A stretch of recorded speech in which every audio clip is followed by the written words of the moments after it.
du TGI répondent parfaitement à ces descriptions et ceux qui sont initiés au métier de la justice savent très bien de quoi je parle. Et c'est ce procureur-là qui, aujourd'hui, s'est livré à cette piètre prestation. Nos amis étrangers devaient même rire sous cap de voir un procureur général parler de manière si laborieuse et de manière si incertaine, sans aucune preuve à mettre sur la table, que des allégations pour essayer de charger d'honnêtes citoyens. Monsieur le procureur a d'abord parlé d'un soi-disant dossier d'empoisonnement ou de tentative d'assassinat me concernant.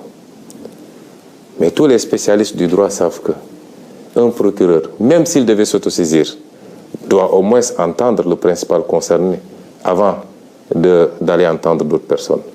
Jusqu'au moment où je vous parle, le procureur ne m'a jamais entendu.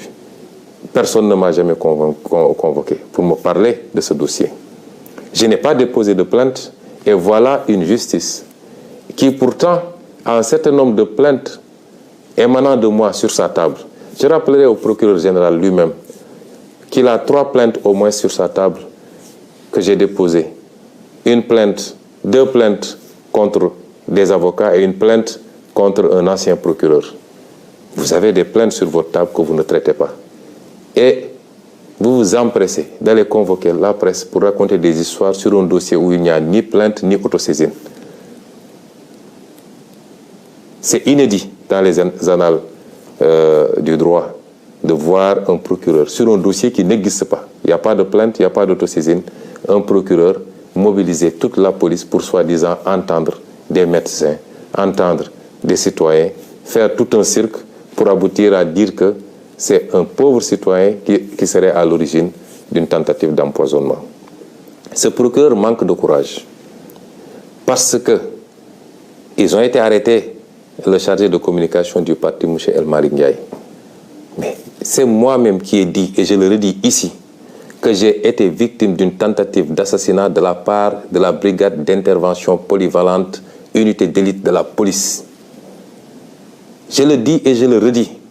Le monsieur qui nous a aspergé d'un liquide très toxique qui a causé beaucoup de désagréments au niveau ophtalmologique, au niveau respiratoire et au niveau gastrique, ce n'est pas un citoyen ordinaire, c'est un élément de la BIP que moi-même j'ai vu asperger le liquide. Et ce procureur-là n'ose pas poser ce débat-là. Il nous parle de Yargassi.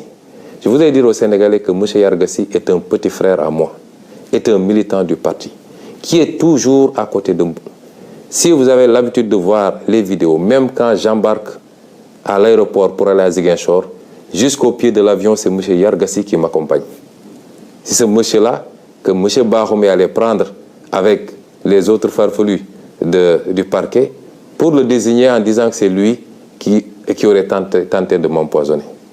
Pour essayer d'écarter la vraie problématique, c'est-à-dire les services de police qui s'attaquent aux citoyens et qui aspergent de liquide jusqu'à présent non identifiés. C'est ça qui s'est passé. Donc, vouloir déplacer le curseur et aller prendre un Yargassi qui m'a donné simplement un mouchoir imbibé de vinaigre pour m'aider à mieux supporter l'odeur âcre des grenades lacrymogènes, c'est prendre les Sénégalais pour ce qu'ils ne sont pas. Et je dis à tous ceux qui veulent l'entendre que M. Yargassi n'a rien à voir avec cette affaire-là, que le procureur, la justice de manière générale, depuis quelque temps, la manière dont il fonctionne, devenus des mercenaires de Macky Sall, certains magistrats en tout cas, devenus des mercenaires de Macky Sall, essaient de déplacer le problème pour sacrifier un petit frère, un militant du parti, à qui je confierai ma vie pour essayer de lui imputer un acte grave posé par les services de police.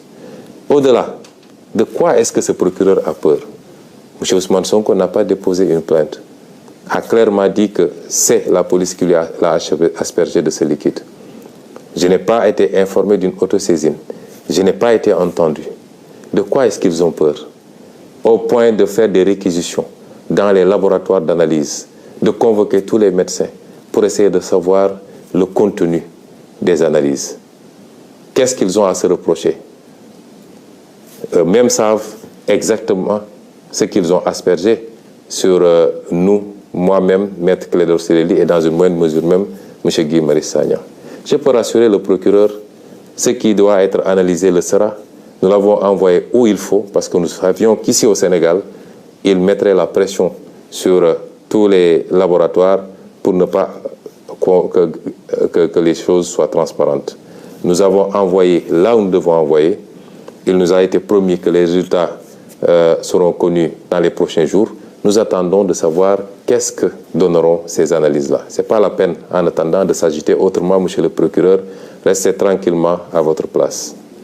Monsieur le procureur a parlé de dossier médical concernant Ousmane Sonko. Je veux dire aux Sénégalais que toute cette agitation depuis quelques jours, c'est qu'ils veulent savoir qu'est-ce qu'il y a dans mon dossier médical, en toute violation des règles.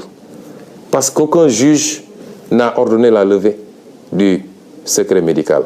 Au nom de quoi on convoque des médecins, on les malmène à la police, on les harcèle pour leur exiger de trahir leur serment et de donner des informations sur mon dossier médical. Je vous rassure également, monsieur le procureur, j'avais pris toutes mes dispositions parce que je savais que j'ai affaire à un État vaillou qui n'a rien à cirer des règles et des procédures. Et c'est pourquoi, dès que je suis entré dans cette clinique, j'ai verrouillé. Je ne me suis fait consulter que par mes médecins personnels, ceux-là qui me suivent depuis des années. Je me suis fait suivre par ces médecins. Ils ont été les seuls à avoir accès à moi, à me traiter, à me prescrire et à me surveiller. Il y a un acharnement sur le pauvre docteur Niang. Je veux dire aux Sénégalais que moi, je ne connais pas le docteur Niang. Je n'ai jamais rencontré physiquement le docteur Niang. Je lui ai parlé une seule fois au téléphone. C'est un monsieur que je ne connais pas, qu'on veut qualifier de militant de PASTEF. Et même s'il était un militant de PASTEF, c'est son droit le plus absolu. Et on essaie de régler de vieux comptes. Parce que tous les Sénégalais savent que Macky Sall, rancunier comme il est, en veut à ce brave médecin depuis ses sorties sur le Covid-19 et sur la manière dont le matériel médical public était sorti des hôpitaux pour se retrouver sur le marché et vendu à vil prix.